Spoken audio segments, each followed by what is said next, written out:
আজকে তৈরি করে দেখাবো চিকেন দিয়ে কাচ্চি। ঝটপট এভাবে কিন্তু আমরা বাসায় ঝটপট তৈরি করে নিতে পারি। হ্যালো ফ্রেন্ডস, আসসালামু আলাইকুম। আজকের রেসিপিতে স্বাগতম জানাচ্ছি। প্রথমে আমি চিকেনটাকে ভালোভাবে ধুয়ে পরিষ্কার করে লবণ এবং আদা বাটা রসুন বাটা মেখে কিছুক্ষণ রেস্টে রেখেছিলাম। আর চিকেনটাকে ছোট ছোট করে কেটে নিয়েছি, আপনারা চাইলে বড় রাখতে পারেন, তবে ছোট রাখলে মশলা ভালোভাবে যায়, খুব মজা লাগে। এখন প্যানের মধ্যে পরিমাণ মতো তেল দিয়ে চিকেনটা এপাশ ওপাশ করে ভেজে নিয়েছি, দেখতে পাচ্ছেন। আমি এখানে তেল দিয়েছি প্রায় 1 কাপের মতো। চিকেনগুলো ভেজে নেব, তারপর আবার চিকেনটা রান্নাও করব। এই তো তেলের মধ্যে পেঁয়াজ কুচি, তারপর হচ্ছে এখানে কিছু মশলা, তেজপাতা, এলাচ, দারচিনি, তারপর হচ্ছে আদা বাটা রসুন বাটা দিয়েছিলাম। এগুলো একটু কষিয়ে নিয়েছি 1 টেবিল চামচ করে। তারপর আমি এখানে দিয়ে দিলাম একসাথে বাদাম বেটে নিয়েছিলাম, কাজু বাদাম আর হচ্ছে টক দই। এগুলো কষানোর পরে দিয়েছি রোস্টার মশলা। রোস্টার মশলাটাকে দিয়ে ভালোভাবে মশলাটা কষিয়ে নিয়েছি।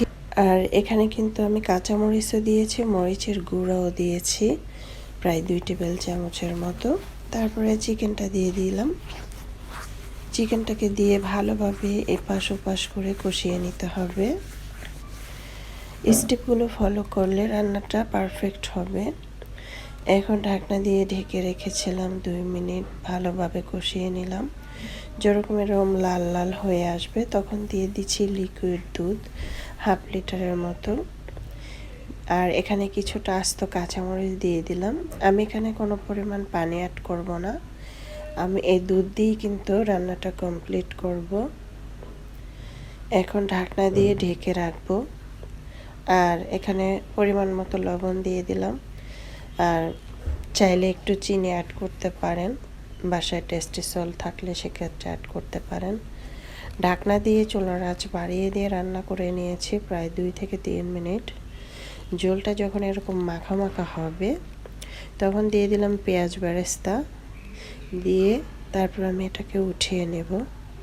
তারপর আমি আরেকটি কাজ করছি, সেটা হচ্ছে পাতিলে আগে থেকে আমি আধা কাপ তেল দিয়ে এখানে কিছু মশলা দিয়েছি আস্ত, তেজপাতা, এলাচ, দারচিনি, গোলমরিচ, আদা বাটা রসুন বাটা 1 টেবিল চামচ করে। পেঁয়াজটাকে ভালোভাবে ভেজে তারপর আমি এখানে আগে থেকে পানি দিয়েছি প্রায় 1.5 লিটারের মতো। 1.5 লিটার পানি দিয়ে এটাকে বলক এনে দিয়ে দিলাম 2 কেজির মতো পোলার চাল।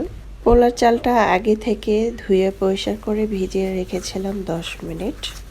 আপনারা চাইলে 30 মিনিটও এটা ভিজিয়ে রাখতে পারেন, তাহলে ঝরঝরা হবে। দিয়ে দিলাম আলু বোখারা। আলু বোখারা প্রায় 10 পিসের মতো দিয়েছি। এখন এখানে দিয়ে দিব লিকুইড দুধ 1/2 কেজি। আবার এখানে মোটমাট দুধ লেগেছে 1 লিটার। যদি আপনার রান্নাটা মজার চান সেক্ষেত্রে অবশ্যই এই রান্নাগুলো এই স্টেপগুলো ফলো করলে কিন্তু খেতে অনেক বেশি মজা হবে। তারপর দিয়ে দিলাম 2 টেবিল চামচ ঘি।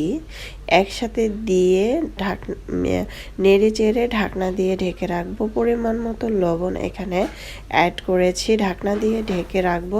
ঢাকনা দিয়ে ঢাকার পরে 5 মিনিট রেখেছিলাম চুলার আঁচ বাড়িয়ে দিয়ে। দেখতে পাচ্ছেন ঝোলটা, পানিটা কিন্তু অনেকটা শুকিয়ে গিয়েছে। এখন দিয়ে দিচ্ছি রান্না করা চিকেনগুলো।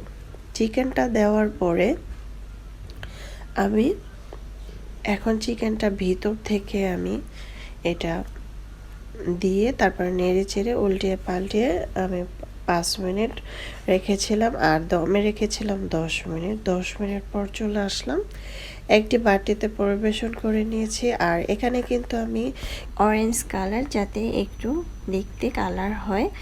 এখন আমি পরিবেশন করে নিয়েছি গরম গরম।